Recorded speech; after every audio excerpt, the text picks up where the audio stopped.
నమస్తే, welcome to our channel. కూటమి ప్రభుత్వం అధికారంలోకి వచ్చిన తర్వాత రాష్ట్రానికి ఎన్నో పెట్టుబడులు పరిశ్రమలు వస్తున్నాయి. మరి ఈ నేపథ్యంలోనే టెక్నాలజీలోనే అతిపెద్ద సంస్థ అయినటువంటి గూగుల్ డేటా సెంటర్ కూడా విశాఖకు రావడం జరిగింది. మరి పరిశ్రమలు వస్తున్నాయంటే చాలు వైసీపీ ఫేక్ ప్రచారం చేస్తుందని, మరి ఇప్పుడు ఈ గూగుల్ డేటా సెంటర్ కూడా కాలుష్యం ఏర్పడుతుంది, అదేవిధంగా నీరు ఎక్కువ కావాలి, ఆ డేటా సెంటర్కి విద్యుత్ ఎక్కువ కావాలి అంటూ వైసీపీ చేస్తున్నటువంటి విమర్శలను ఏ విధంగా చూడాలి తెలుసుకునే ప్రయత్నం చేద్దాం. దీన్ని విశ్లేషించడానికి మనతో పాటుగా ఉన్నారు ప్రముఖ ఆర్థిక రాజకీయ సామాజిక విశ్లేషకులు అడిసిమల్లి శ్రీనివాస్ గారు. నమస్తే సార్. నమస్కారం అండి. గూగుల్ డేటా సెంటర్ అన్ని దేశాలు కూడా భారతదేశం వైపు చూసేలాగా ఏపీకి విశాఖకు రావడం అందరూ కూడా లోకేష్ గారిని మెచ్చుకుంటున్నారు సార్. మరో పక్క చూసుకున్నట్లయితే ఈ గూగుల్ డేటా సెంటర్ తో అసలు కనీస ఉద్యోగ కల్పన చాలా తక్కువగా ఉంటాయి ఉద్యోగాలు. ఇంకో పక్కన వాతావరణం కాలుష్యం అయిపోతుంది, నీరు ఎక్కువగా కావాలి, విద్యుత్ ఎక్కువ కావాలి. ఈ విధంగా వైసీపీ ఫేక్ ప్రచారాలకి తెరలేపడాన్ని ఏ విధంగా చూడాలంటారు? ఇప్పుడు మీకు పరిష్కారం లేని సమస్యలు కాదు వాళ్ళు చెప్పింది. మీకు అర్థమైందా? మీకు ఇప్పుడు డెఫినెట్గా వేడి ఉంటుందండి. ఇప్పుడు మన ఇంట్లో ఏసీ పెట్టుకుంటాం, బయట వేడి రాదా? అలా అని చెప్పి ఏసీ మానేస్తున్నాం మనం. వాతావరణం మార్పు వస్తుంది. అయితే దాన్ని కూలింగ్ చేయడానికి వాటర్ అవసరం అవుద్ది. ఇప్పుడు పోలవరం కుడి కాలువ, కుడి ఎడమ కాలువలు ఉన్నాయి కదా, కుడి కాలువ ఇలా వస్తుంది, ఎడమ కాలువలో అటు పక్క వైజాగ్కి నీరు అందుతుంది, తాగు సాగు అలాగే దీనికి అవసరాలు తీర్చుతారు. అది కాకుండా వాళ్ళు సముద్రం ఉండగా పక్కన ఆ నీరు తీసుకుని ప్రాసెసింగ్ చేసుకుని వాళ్ళు చేసుకుంటారు. అది పెద్ద సమస్య కాదు. ఇక ఉద్యోగాలు రావంటున్నారు ఏమండి. ఈ ప్రాసెస్ అది పూర్తిగా కంప్లీట్ అయ్యి లైన్లోకి వచ్చేటప్పుడు మామూలుగా అయితే 5 ఏళ్ళు పడుతుంది. ఇప్పుడున్న శాస్త్ర సాంకేతిక విజ్ఞానం అందుబాటులోకి వచ్చిన తర్వాత 5 ఏళ్ళది 3 ఏళ్ళు 2.5 ఏళ్ళు అయ్యే అవకాశం ఉంటుంది. ఈ 2.5 ఏళ్ళు 3 ఏళ్లలో విపరీతమైన యాక్టివిటీ ఉంటుంది అక్కడ. అంటే అనేక మందికి ఉపాధి లక్షల్లో దొరుకుతుంది ఉపాధి. దానికి అనుబంధం సంబంధించి అనేక మందికి ఉద్యోగాలు ఉపాధి లభిస్తాయి చాలామందికి. అంటే ఆఖరికి ఏరుశనకలు అమ్ముకున్న వాడి దగ్గర నుంచి మొదలు పెడితే అందరికీ కూడా పని బాగా దొరుకుద్ది. అక్కడ దొరికిన జీతాల ఆటలు డబ్బులు ఖర్చు పెడితే ఆదాయం రాష్ట్రానికి ఆదాయం విపరీతంగా పెరుగుద్ది. కనీసం ఇప్పుడు వీళ్ళు ఎలా ఉంటుందంటే అండి, పట్టిసీమ కట్టినప్పుడు 1500 కోట్లు ఖర్చు పెట్టేస్తున్నారు ఓ లిఫ్ట్ ఇరిగేషన్కి, ఆ మెగా కాంట్రాక్టర్తో కుమ్మక్క అయిపోయాడు అన్నారు. చంద్రబాబు నాయుడు గారు వీళ్ళు ఏమనుకున్నా కానీ ముందుకే వెళ్ళాడు. మీరు తొందరగా పూర్తి చేస్తే ఇంకా ఎక్స్ట్రా ఇస్తానట. అనుకున్న టైం లోపల మీరు పూర్తి చేస్తే మీకు ఆయన ఉద్దేశం ఏంటి, పోలవరం పూర్తి అయ్యే లోపల నీరు ఇవ్వాలి డెల్టాకి, తద్వారా డెల్టాకి రావాల్సిన నీళ్ళు రాయలసీమకి ఇవ్వాలి. అది ఆయన పోలవరం పూర్తి అవ్వకుండా సాధించాలనుకున్నాడు, నదుల అనుసంధానాన్ని సాధించాడు ఆయన. మరి ఇవాళ 1500 కోట్లు ఖర్చు అయింది. వాళ్ళ పోను కరెంటు బిల్లు అయ్యి పోను 7,000-8,000 కోట్ల రూపాయలు ప్రభుత్వానికి కలిసి వచ్చింది. అసలు జగన్మోహన్ రెడ్డి వచ్చి రివర్స్ టెండరింగ్ అని ఇలాంటి పెంటగోలు పెట్టకపోతే ఆ నవయుగ వాళ్ళని కంటిన్యూ చేస్తుంటే పోలవరం పూర్తి చేదురు, జల విద్యుత్ కూడా లభించేది, విద్యుత్ రేట్లు తగ్గేది, మనకి ఎంతో చాలా వెసులుబాటు వచ్చేది. దాన్ని చేతులారా చెడగొట్టాడు. వీళ్ళు బతుకంతా కూడా డిస్ట్రాయ్ చేయటమే, విధ్వంసకారులు వీళ్ళు. ఇప్పుడు ఆ డేటా సెంటర్ మీద వీళ్ళు ఎంత మురిగితే ఏమవుద్దండి, ఆల్రెడీ ఒప్పందం అయిపోయింది, వాళ్ళు అక్కడ పెట్టేయడం ఖాయం. వీళ్ళు ఎంత అరుచుకుంటే ఏమవుద్ది, వాళ్ళు నోరు నొప్పి తప్ప వాళ్ళకి సమాధానం చెప్పడం మనకే సరదాగా ఉంది, చెప్పేస్తున్నాం ఏంటండి. ఈ మధ్యలో ఏమీ లేదు చెప్పడానికి, కానీ చెప్పడానికి బాగానే ఉంది, కానీ వాళ్ళు బుద్ధి బయటపడుతుంది కదా. వాళ్ళ కుళ్ళు అక్కసు కడుపు మంట వాళ్ళు తట్టుకోలేకపోతున్నారు. పైగా లోకేష్ హైలైట్ అయ్యాడు. ఈ ప్రపంచం అంతా ఆంధ్రప్రదేశ్, భారత్ వైపు, ఆంధ్రప్రదేశ్ వైపు, వైజాగ్ వైపు చూస్తుంది. వెంటనే బ్యాక్ టు బ్యాక్ అచీవ్మెంట్స్. ఓ సిఆర్డిఏ భవనం, అంతకుముందు రోజు లోకేష్ గారు శంకుస్థాపన, మళ్ళీ ఈ గూగుల్, ఇవాళేమో మోడీ గారు నేను వచ్చేస్తున్నాను ఆంధ్ర అని చెప్పి ట్వీట్లు వేయటం. అసలు ఇది తట్టుకోలేని పరిస్థితి వాళ్ళకి. ఇది వరకు చంద్రబాబు నాయుడు గారు లోకేష్ గారు ఢిల్లీ వెళ్తున్నారంటే ఇప్పుడు ఇలాంటి పనులు పూర్తి చేయడానికి ఇప్పుడు ఒక ఒప్పందం జరుగుద్ది, మేము వస్తామంటారో పెట్టుబడి పెట్టండి అంటారో, అది లాంచ్ అవ్వడానికి, అది ప్రారంభం కావడానికి మధ్య అనేక సమస్యలు ఉంటాయి, అనుమతులు ఉంటాయి, ప్రభుత్వాలతో పనులు ఉంటాయి. ఎన్నాటిని క్లియర్ చేసుకోవడానికి పదే తిరిగారు పట్టుదల. ఇతను ఎప్పుడు వెళ్ళిపోయాడు, నాకు ఈసారి బెయిల్ అని రానికండి బాబు, రఘురామకృష్ణరాజుగా నాకు బెయిల్ రద్దు చేయమని పిటిషన్ వేసాడు. ఇలాగా ఇవన్నీ రిక్వెస్ట్లు. ఇలాంటి పరిస్థితుల్లో వాళ్ళు కడుపు మంటతోటి మాట్లాడుతున్నారు. ఉద్యోగాలు అంటారా, అందులో 5,000 10,000 రావచ్చు, కానీ దాని అనుబంధంగా బోడని వస్తాయి. ఇప్పుడు హైదరాబాద్లో మైక్రోసాఫ్ట్ వచ్చినట్టుగా ఏమున్నాయండి ఇక్కడ. మైక్రోసాఫ్ట్ వచ్చిన తర్వాత ఎంతమంది చేరారు ఇక్కడ.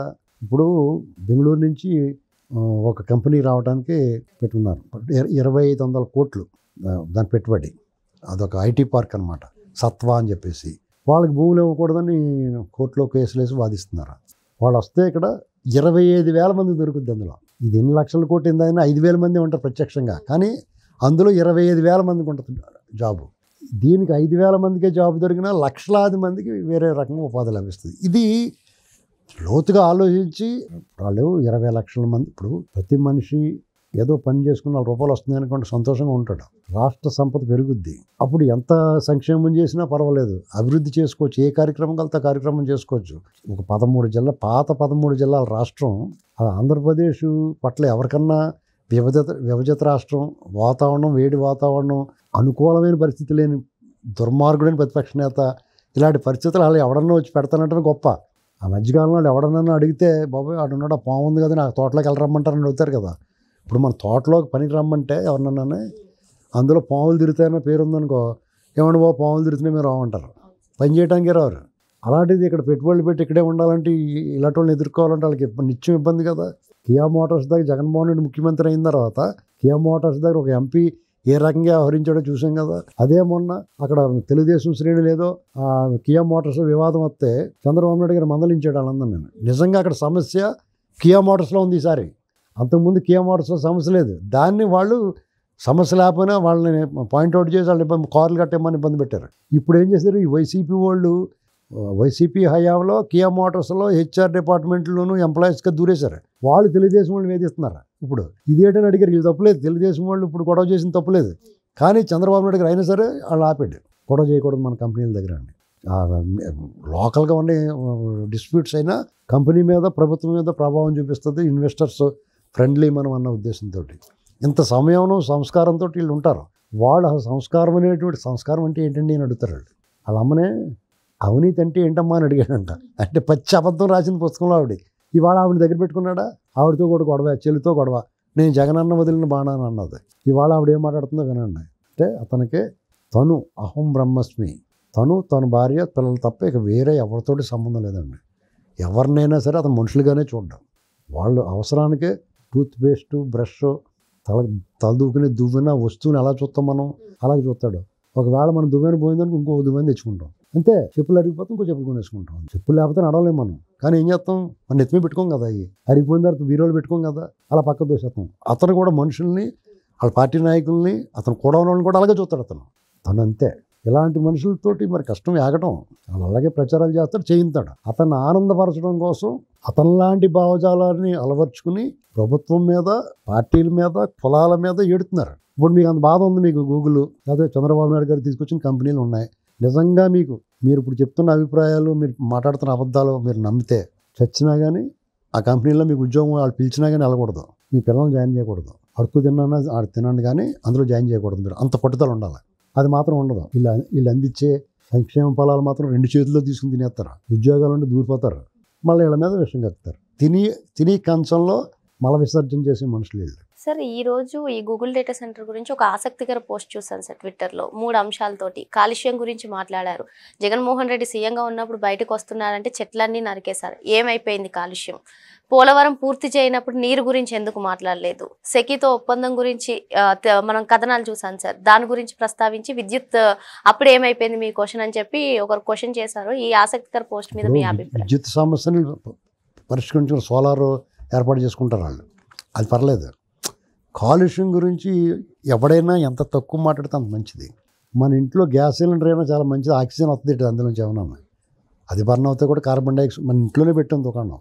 ఇప్పుడు కరెక్టే, ఒకటి కావాలంటే ఒకటి వదులుకోవాలి, అంతే సింపుల్గానే. మనకు ఉపాధి కావాలి, లగ్జరియస్ లైఫ్ కావాలి, మన పిల్లలు మన దగ్గరే పనిచేయాలి, మంచి జీతాలు కావాలి. అటువంటిప్పుడు కొన్ని కంపెనీలను ఆహ్వానించాలి.